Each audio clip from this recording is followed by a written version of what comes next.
what is it like? Moshe Rabbeinu in last week's parasha says to Hashem, you want me to bring this, this menorah, but the instructions you gave me I can't follow. Why? Hashem gave him precise instructions of how to make this beautiful menorah. There's only one problem. No human being can make such a thing. Number one, the whole thing is supposed to be one piece, one nugget.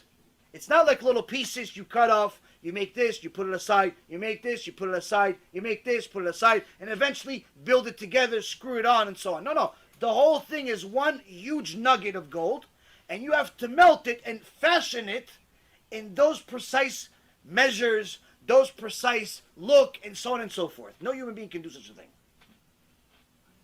Second of all, it has to happen in a time span that Moshe Rabbeinu simply doesn't have. It has to be done right away. It has to go down to Am Yisrael. So even if he was able to do such a thing, it would take him years. Years and years of work. But HaKadosh Baruch Hu says to Moshe Rabbeinu, you do your effort, I'll do the rest. What does it mean? Get the nugget. Do something. Just pretend like you're doing something, I'll actually do the rest.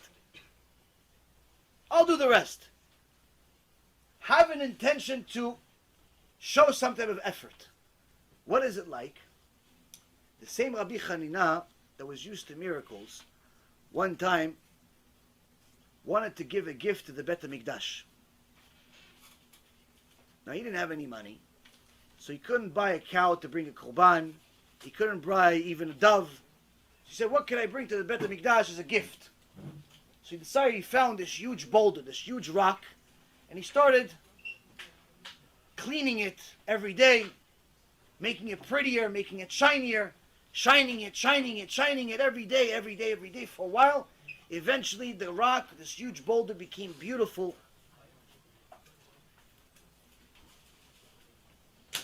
The only problem that he had left is that he had to bring it to the Bet HaMikdash. Now, he didn't have a caravan, he didn't have bulls, he didn't have the money. He asked the moving company to take it there, asked a bunch of really strong people to bring it there. He said, listen, it's going to cost you at least a couple of hundred zuz, meaning a few $1,000s. He says, if I had a couple of $1,000s, I wouldn't have actually made this rock. I would have donated some cow or something. I would have bought a korban. He said, sorry, sir. Hey, Rabbi, we can't help you. So he started praying to HaKadosh Baruch Hu, how could I bring this huge boulder, this huge rock to the Bet HaMikdash? He prayed enough for Hashem to answer by sending him 3 angels that looked like men. And they said to him, what do you need? He said, I need to bring this boulder to the Bet HaMikdash as a gift. He said, okay, no problem. How much you have on you? He said, I have 2 zuz. He has a few dollars. He has $20 on him. Okay, we'll take those 2 zuz. But under one condition. What's the condition? Help us. What do you mean help you? Because help us with the rock. Lift the rock a little bit. Yeah, Rabbi Chanina, he's old man. Help these 3 giants. Well, lift the rock a little bit. How am I going to help you? He goes, put your hand on the rock. That's how you help us. Put his hand on the rock. In 1 second, he moves from one end of the country to the Bet HaMikdash. 1 second. Now, he's over there. He sees, oh, Bet HaMikdash is here. So he wants to take out of his pocket the 2 zuz to pay them, but he sees they're gone. He gets so upset, he runs to the Bet Din. He looks for the Bet Din. He sees Rabban Gamliel. He goes, Rabbi, please, help me. Please. I don't want to be at fault for Gezel I just stole. Why? What happened? He goes, listen, I had this rock, this boulder. I was cleaning it. Tells him the whole story. And I just came here to bring the boulder. But the 2 guys, the 3 guys that helped me, they're gone. I didn't pay them. So Rabban Gamliel says to him, wait, Rabbi Chanina, when did you come here? He says, today. He says, and when did you leave? He goes, today.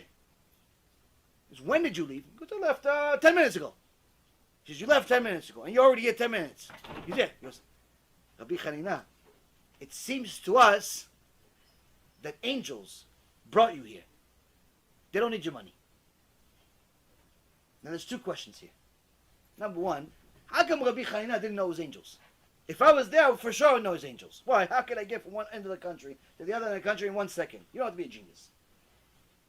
Second question is, if they're angels, why did they need Rabbi Hanina to put his hands on the rock? So Rabbi, again, Allah Shalom, answers both questions. He says, Rabbi Hanina was so humble and so aware of Hashem's greatness that for him nothing was a miracle. There was no such thing as miracle. Everything is a miracle. Meaning everything that you consider normal is a miracle. Everything you consider a miracle is a miracle. Everything is a miracle. So miracle is standard. So to go from here, one end of the corner, from Eilat, all the way to Yerushalayim, in an instant, to him, it's no different than if you decide that it's going to be 5 hours. Same thing. He never thought that he has such a merit that angels are going to bring him, all that stuff. Why would Hashem send that to him? He just simply said, okay, it's going to take 1 minute. Why? I don't know. That's what Hashem decided. Hashem decided it's going to take me 1 second to go from one corner of the country to another corner of the country. Why does it have to be angels? For him, it was all normal. So why did the angels ask him to put the hand on? Because HaKadosh Baruch Hu wants us to have a little bit of effort. A little bit of effort. So the angel said, put your hand on it. That's your effort. Put your hand on it. Give you a little bit of shutafut, a little bit of partnership in the miracle. Not that they really need his help, but rather that his effort makes him a partner. His effort connects him to the miracle. His effort will remind him of the miracle. This, Rabotai, is sometimes how we make our living. Hashem gives us miracles. He gives us some deal. We find something. Somebody's willing to sell us this thing for $5, for $500, for $5,000. We do a little research and we find out that we just found a treasure. It's not worth $5,000, it's worth $5 million. And we think, wow, what a miracle. Technically, yes, but even if it was worth 5,001, it would also be a miracle. It's just that we decide for ourselves what's a miracle and what's not a miracle. And that's one of the problems. We don't realize that the fact that you're able to eat, the fact that you actually have enough money to eat, the fact that you have a house, a roof over your head, and so on and so forth, that alone is enough of a miracle. No less significant than something extraordinary that you want to happen. And if you want some of those extraordinary things to happen, then obviously you have to acknowledge everything is extraordinary. So the Bet Levi says that part of the reason of why Hashem makes us work so hard is to make us realize that technically we have a partnership in it, but when we finally get the results, it was all Hashem all along.